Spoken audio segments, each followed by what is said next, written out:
Salam dan bahagia. Perkenalkan, nama saya Sunu Arianti dengan NIM 2019 017 049. Pada kesempatan kali ini kita akan belajar bersama-sama mengenal apa itu ekonomi kreatif. Jadi, apa itu ekonomi kreatif?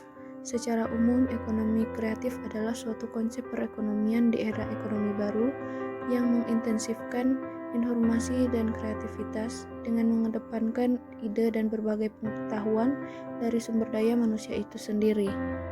Menurut United Nations Conference on Trade and Development, ekonomi kreatif adalah sebuah konsep ekonomi yang berkembang berdasarkan aset kreatif yang berpotensi menghasilkan pertumbuhan dan perkembangan ekonomi. Sehingga, pengertian ekonomi kreatif adalah konsep yang mengedepankan kreativitas, ide, dan pengetahuan manusia sebagai aset utama dalam menggerakkan ekonomi di suatu negara dan akhirnya bisa mendunia. Lalu apa saja manfaat ekonomi kreatif? Yang pertama itu adalah membuka lapangan pekerjaan yang baru bagi masyarakat Indonesia. Lalu yang kedua itu mengurangi pertumbuhan angka pengangguran. Yang ketiga menciptakan masyarakat Indonesia yang kreatif dan inovatif. Yang keempat kompetisi aktivitas dunia bisnis yang lebih sehat. Lalu yang terakhir yang kelima adalah meningkatkan inovasi pelaku ekonomi kreatif di berbagai sektor. Di dalam bidang ekonomi kreatif terdapat beberapa ciri utama. Yang pertama yaitu kreasi intelektual. Dengan adanya kreasi intelektual akan membuat suatu barang memiliki nilai jual yang tinggi.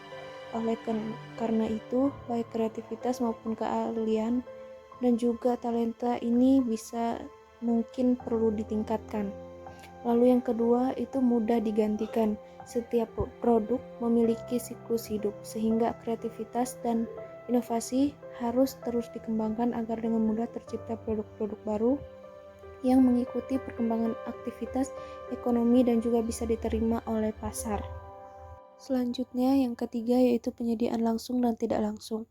Penyediaan langsung dan tidak langsung sangat dibutuhkan saat barang akan dipasarkan pada konsumen.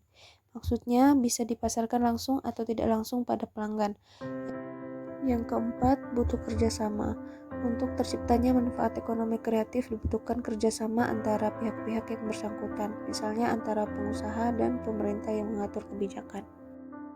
Yang kelima, berbasis pada ide. Ide merupakan hal utama yang dibutuhkan dalam pengembangan industri kreatif. Dengan begitu, ada banyak produk baru yang tercipta dengan berbasis ide baru. Lalu yang keenam, yang terakhir adalah tidak terbatas. Produk ekonomi kreatif harus tidak terbatas, bahkan produk diharapkan bisa dipakai di berbagai bidang usaha di tanah air. Jadi kesimpulannya adalah ekonomi kreatif adalah sebuah konsep ekonomi baru yang mengedepankan informasi, kreativitas dengan mengandalkan ide, dan berbagai ilmu pengetahuan manusia sebagai aset utama dalam penggerakan ekonomi di suatu negara dan akhirnya bisa mendunia. Baik, sekian materi yang dapat saya sampaikan. Kurang dan lebihnya saya mohon maaf. Terima kasih. Salam.